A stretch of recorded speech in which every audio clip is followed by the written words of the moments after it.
जब भीतर के मौन को शब्दों की देह मिले और ठहरे हुए विचारों को नई दिशा, तब जन्म लेती है एक सच्ची अभिव्यक्ति। नमस्कार दोस्तों, हृदय की गहराई से मस्तिष्क के मंथन तक की इस यात्रा में मैं हूं आपका साथी पुनीत टक्कर। आज 15 मई अंतर्राष्ट्रीय परिवार दिवस के इस विशेष अवसर पर आप जुड़े हुए हैं अभिव्यक्ति के साथ। आज मुझे आपके सामने वो सच रखना है जिसे हम रोज देखते तो हैं पर स्वीकार करने से डरते हैं। समाज में बढ़ते हुए तलाक के मामले महज एक आंकड़ा नहीं है, बल्कि हमारे टूटते संस्कारों की चीख है। हम सिली रीजन्स कहकर बात को टाल देते हैं, लेकिन हकीकत तो यह है कि हमारे भीतर का अहंकार इतना बड़ा हो गया है कि सामने वाला इंसान हमें तुच्छ लगने लगता है। जरा पीछे मुड़कर देखिए, 1970 से 1990 के वो 2 दशक का वैवाहिक जीवन कोई विलासिता नहीं थी, बल्कि वह एक कमिटेड पीढ़ी थी। तब सुविधाएं कम थी, लेकिन मर्यादा और निभाने की भावना खून में थी। उन लोगों में रेजिलियंस थी, रिश्तों को जोड़ने की जिद थी।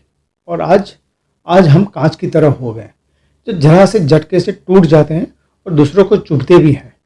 सहन शक्ति को आज हम कमजोरी मान लिया है, लेकिन यही सहन शक्ति घर की नींव को पकड़ कर रखती थी। आज जीवन शैली में जो बदलाव आया है वो विकास नहीं, बल्कि मानसिक पतन है। हम विभक्त परिवार यानी कि सेपरेट फैमिली के नाम पर स्वतंत्रता ढूंढ रहे हैं, लेकिन हकीकत में हम अपनी जिम्मेदारियों से भाग रहे हैं। इस मानसिक विकृति के पीछे 5 मनोवैज्ञानिक कारण जिम्मेदार हैं, ऐसा मैं मानता हूँ। अंधा अहंकार, जहाँ सॉरी बोलना लोगों को अपनी मृत्यु के समान लगता है।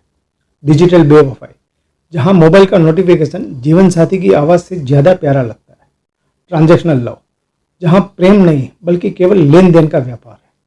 क्षमा का अकाल, जहाँ हम गलतियों को दिल में खोद कर रखते हैं और प्रेम को रेत पर लिखते हैं।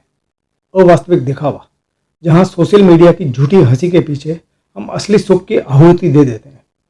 इस घुटन में सबसे बड़ा और दर्दनाक सच तो यह है कि आज के माता पिता के पास भी अब कोई नियंत्रण नहीं रहा। जिन माता पिता ने पेट को काट कर बच्चों को पाला, आज वही माता पिता अपने बच्चों को समझाने या अपनी बात उनके गले उतारने में लाचार हो गए हैं। बेटे पत्नी के प्रेम में ऐसे अंधे हुए हैं कि उन्हें माता पिता के वर्षों के बलिदान भी दिखाई नहीं देते। उल्टा वे पिता के मुंह पर कहते हैं, आपने मेरे लिए किया ही क्या है।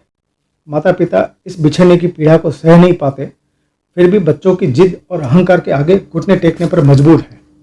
अलग रहकर आपने आज़ादी नहीं पाई, बल्कि अपने संस्कारों का विसर्जन किया।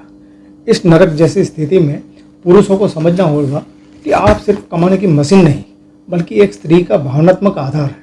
अगर आप उन्हें सुन नहीं पाते तो आप पति कहलाने के लायक नहीं हैं।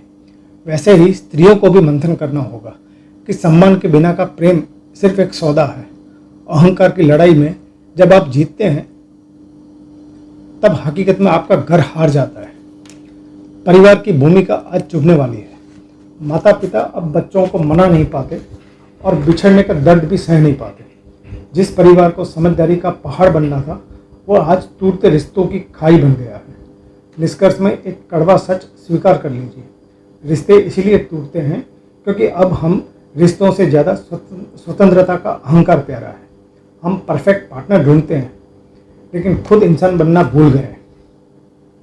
याद रखिए, जिस रिश्ते में झुकने की हिम्मत नहीं, वो रिश्ता एक दिन श्मशान में ही बदल जाता है। सवाल यह है, क्या आप अपने मैं को जलाकर हम का दिया जलाने के लिए तैयार हैं? आपके दिल में यह बात कितनी उतरी? कमेंट में अपनी अभिव्यक्ति जरूर बताइएगा। फिर मिलेंगे मन और जीवन के ऐसे ही कड़े मंथन के साथ। मैं हूं आपका साथी पुनीत टक्कर। आभार।